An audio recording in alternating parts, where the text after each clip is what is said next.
హైదరాబాద్ నగరంలో BRS MLA Harish రావుపై ఫ్లెక్సీల కలకలం రేపుతున్నాయి. అయితే రైతు రుణమాఫీ ఫైనల్ ఫేజ్ సందర్భంగా ముఖ్యమంత్రి రేవంత్ రెడ్డి 15 ఆగస్టు వేళ ఎమ్మెల్యే హరీష్ రావే టార్గెట్ గా సీఎం రేవంత్ రెడ్డి ఘాటు వ్యాఖ్యలు చేసిన సంగతి తెలిసిందే.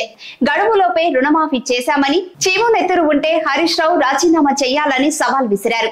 కాగా సీఎం మాట్లాడిన తర్వాత రాత్రికి రాత్రే నగరంలో మైనంపల్లి అభిమానుల పేరిట ఫ్లెక్సీలు ఏర్పాటు చేసి హరీష్ రావు రాజీనామాకు డిమాండ్ చేశారు. దమ్ముంటే రాజీనామా చేయి, రుణమాఫీ అయిపోయింది, నీ రాజీనామా ఏడపోయే అని అగ్గిపెట్టే హరీష్ రావు అని రాసి ఉన్న ఫ్లెక్సీలను సికింద్రాబాద్, ప్యాట్నీ, పారాడైజ్, రసల్పుర, బేగంపేట, పంజాగుట్ట సహా పలు ప్రాంతాల్లో ఏర్పాటు చేశారు.